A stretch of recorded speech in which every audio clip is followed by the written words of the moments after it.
岡野勲。現役時身長170センチ、体重80キロ。1964年東京オリンピック中量級で優勝。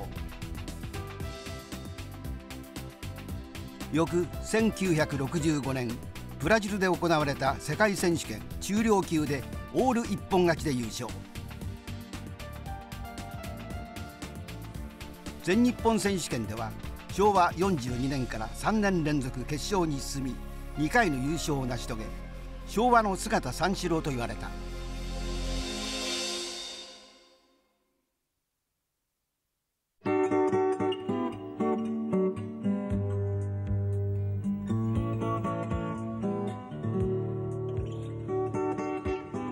岡野勲は昭和19年1月、茨城県龍ケ崎市で3人兄弟の次男として生まれた。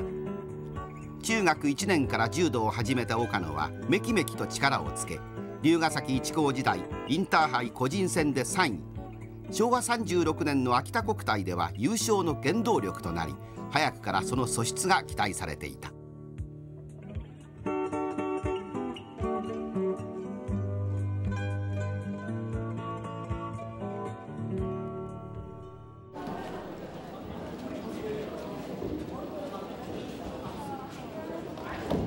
岡野が初めて習った技は右の背負い投げだった。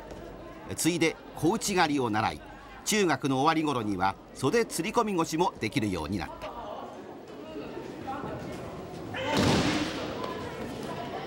中央大学に入ってからの岡野の稽古量は周りがびっくりするほどであった。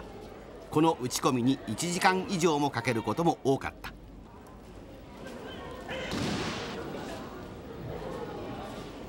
岡野はほどほどとかまあまあということを好まず、稽古も試合も気を抜いたことはなく、その集中力は研ぎ澄まされていた。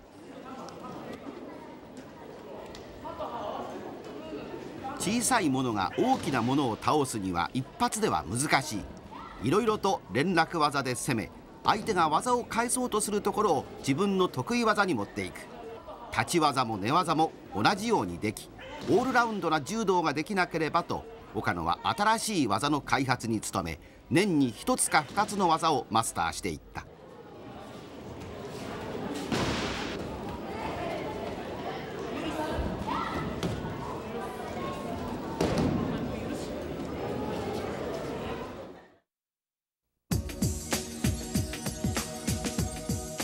岡野の一番の得意技は左右の背負い投げである。この最大の武器は打ち込みによって基本動作と技の型が作られた。特にこの一人打ち込みは試合をイメージし、自分の柔道を振り返る意味で欠かせないものだった。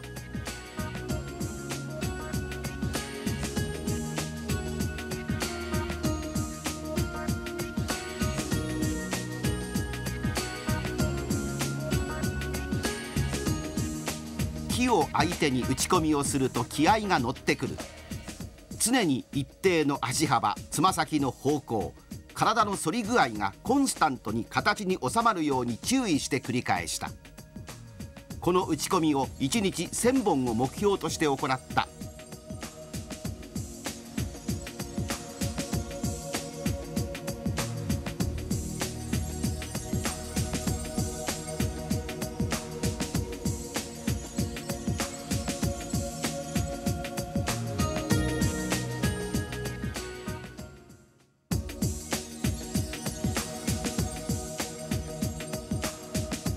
龍ケ崎一高に入った時、岡野は90段の階段上りを1年間続け、陸上の選手にも負けない脚力を身につけた。岡野のスピードのある動きはこうした走り込みによって養われた。現役時代の映像から岡野の得意技を見てみよう。右背負い投げ、腰の回転で担ぎ上げるように投げる。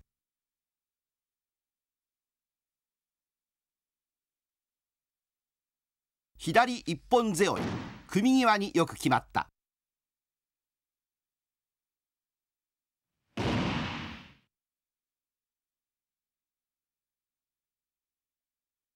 右の小内刈り、右手の突き上げが効いており、足の刈りも開き気味である。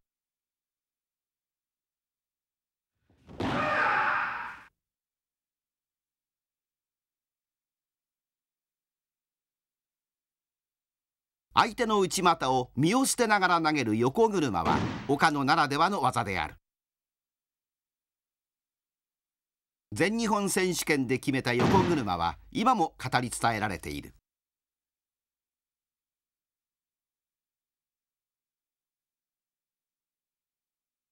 背負い投げから小内刈りへの連絡。背負い投げで一本を取るつもりで思い切って入る。技の切り替えが実にスピーディーである。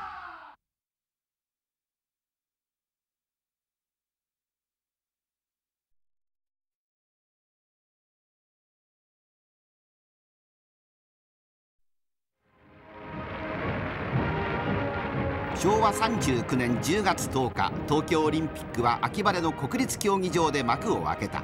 参加国は94カ国。人々の目がオリンピックに集中した。柔道は新装だった日本武道館で行われた。4つの全階級制覇を目指す日本は初日軽量級の中谷が期待に応えてまず優勝。2日目の中量級に岡野勲が登場した。第1日軽量級中谷の優勝で幕を開けました日本柔道。2日目は日本期待の岡野の登場です。中量級は25人の出場。3人ずつのグループによるリーグ戦で決勝トーナメントの進出が決まります。岡野の初戦はポルトガルのマトス。岡野小内刈り、大きく相手の体が崩れました。余裕を見せます岡野。得意の背負い投げ一本でやります。わずか44秒で決まりました。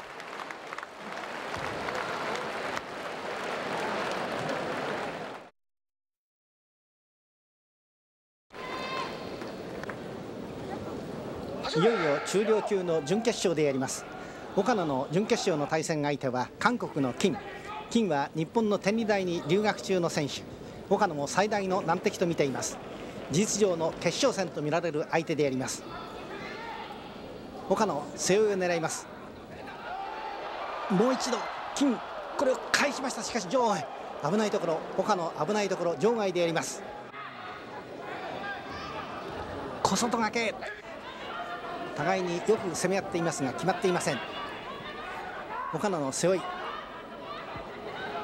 今度は金足を飛ばしますが岡野うまく返しました。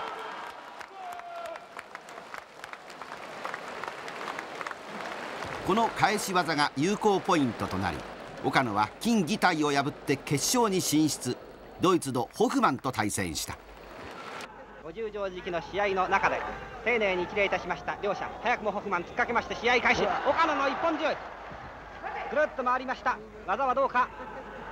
まだ何らの判定もありません。フランスのボンチェ出身、何も声をかけませんが非常に技ありに近い有効な技でしたね。一本強いポイントですね。はい、今度は逆にホフマン攻勢に出まして内股を敢行しましたが、これは場外でやります。なかなかホフマンは張り切ってますね。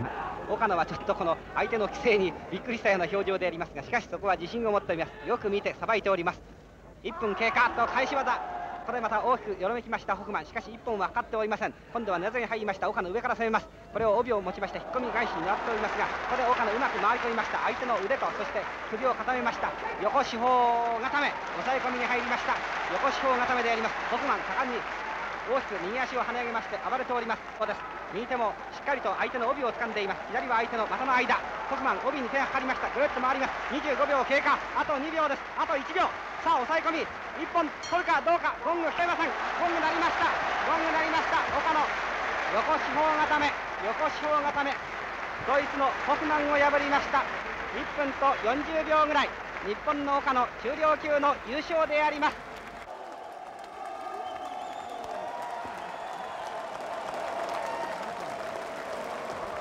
優勝できてよかった。表彰台で笑顔を見せる岡野は喜びというよりも責任を果たせてよかったという安堵感の方が強かった。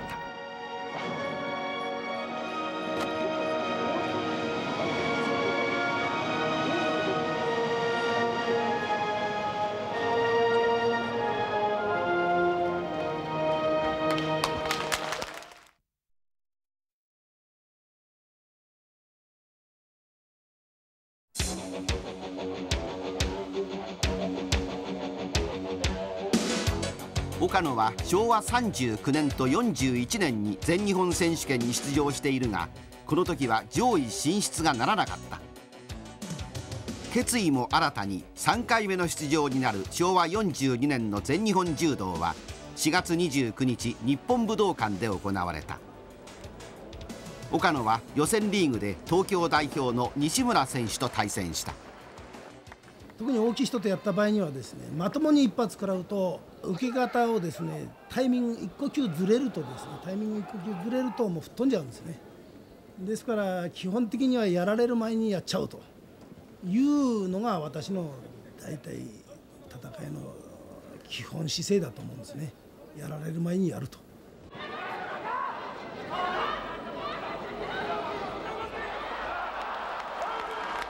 鮮やかな左一本背負いだった。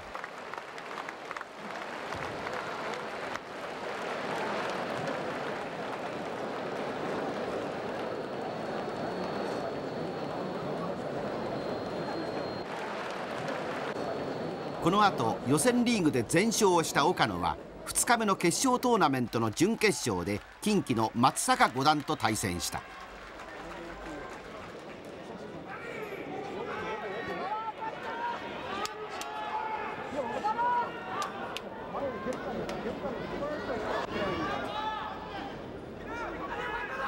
2人の激しい攻防は決着がつかず延長戦に入った。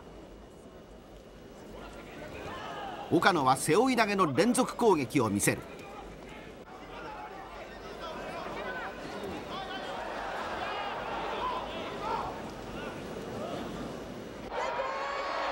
3分過ぎ、松坂の内股をすくい投げに変化して岡野技あり。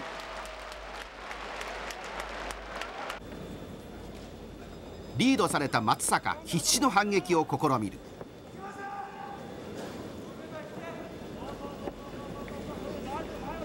松坂の大外刈り、岡野うまく体をさばいて防ぐ。背負い投げを防ぐ松坂を押し倒して寝技に持ち込む。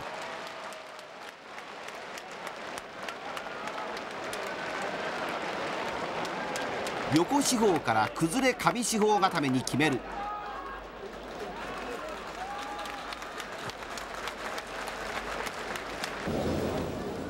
上半身を完全に制して再び横四方固め。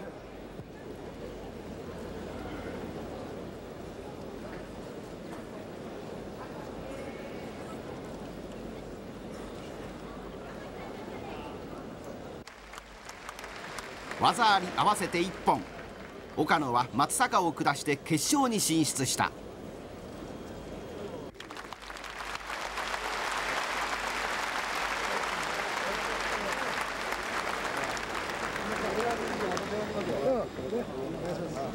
昭和42年の決勝は岡野勲五段と佐藤信之四段との対戦になった。佐藤も決勝トーナメントは送り襟締めと小内刈りの一本勝ち。準決勝では東北の佐藤浩二五段を得意の寝技で一本勝ちをし、注目の一戦になった。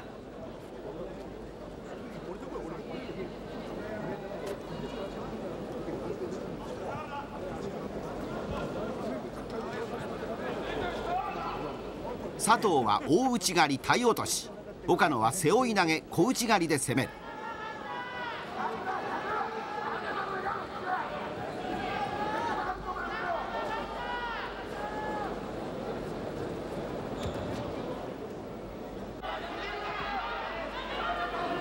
残り1分。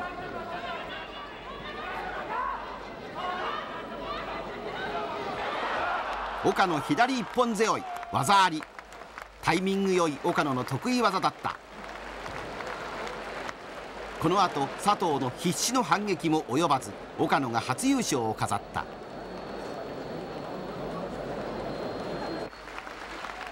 この試合は2人の積極的な攻防で見応えのある好試合であった。岡野はオリンピック金メダルの中谷とこの試合を除けば予選リーグから全て一本勝ちで、立ち技寝技に優れた試合運びは見事だった。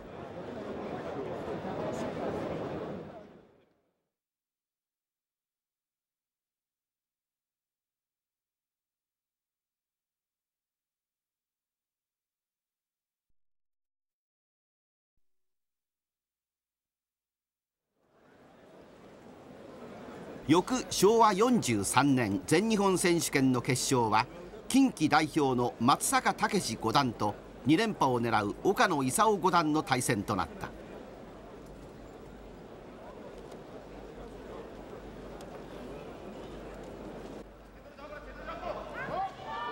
軽快な体さばきから背負い投げ小内刈りで攻める岡野。対する松坂は内股と返し技に定評があり注目の一戦となった。試合時間は8分です。間もなく5分になろうとします。岡野巴投げから寝技に持ち込もうとするが松坂も防御は堅い。共にポイントが取れないまま残り2分。優勢勝ちに破っての決勝出場です。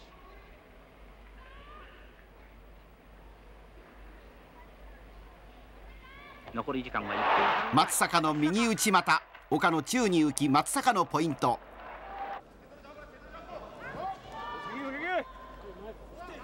リードを許した岡野が猛然と反撃する。あと15秒になりまし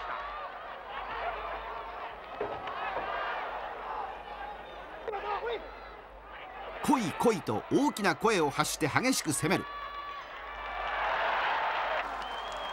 ここで時間。松坂が岡野の攻めを防ぎ切って初優勝。岡野の2連覇はならなかった。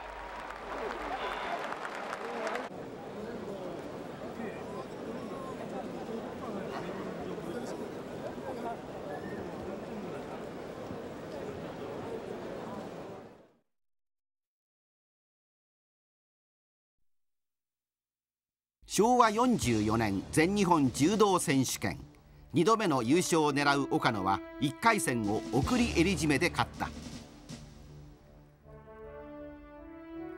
九州の川端五段との2回戦で見せた小内刈りと横車技ありは岡野ならではの技だった。また準決勝の東京村井五段との試合では大外刈りを見事なすくい投げで返して技あり決勝に進出した。決勝の相手は東京警視庁の前田幸男五段。地力のある前田は港谷、安西、篠巻、園田勇を全て優勢勝ちで勝ち上がってきた。さて試合開始であります。小さな方が岡野、大きな方が前田であります。両五段です。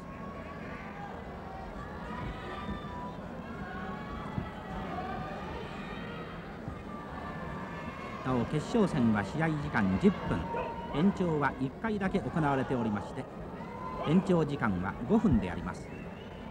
はい、動く人は嫌だと言ってますがね、こういうタイプは一番嫌なタイプでしょうね。はい、あの人なんか前田君は顔を見るのも嫌だそうですがね随分負けてますね。高速なり岡野小外、これをちょっと肩車に背負いました。肩車に持ってきました前田。この辺は体重差が出ております。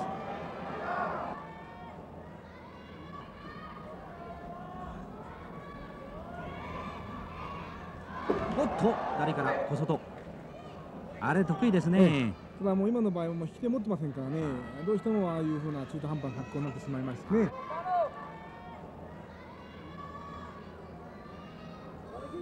左前田、右岡野です。得意の背負いの岡野、連続技、もう一度通じません。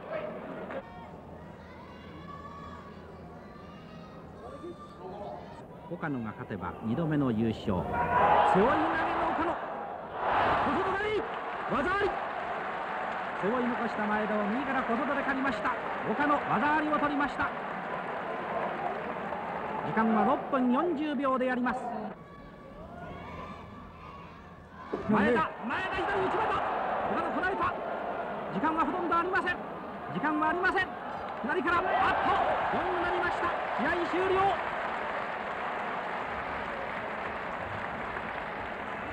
白、同じく東京代表岡野勲、松本大の両副審、白2本上がりました。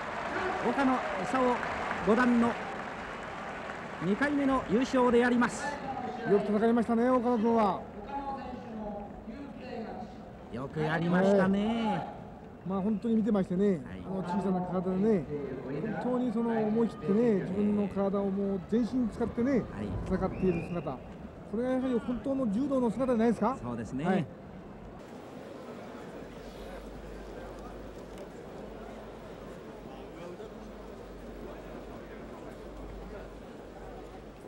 背負い投げから払い腰をかけ、相手が戻るところを素早く小内刈り。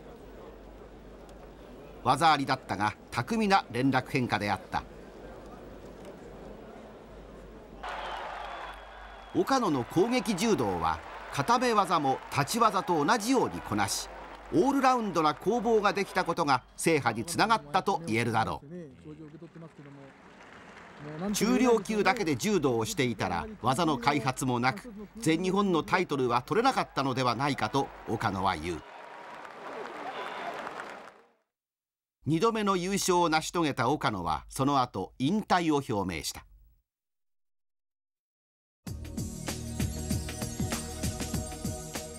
岡野は言う。私は体重無差別が柔道の原点であると信じている。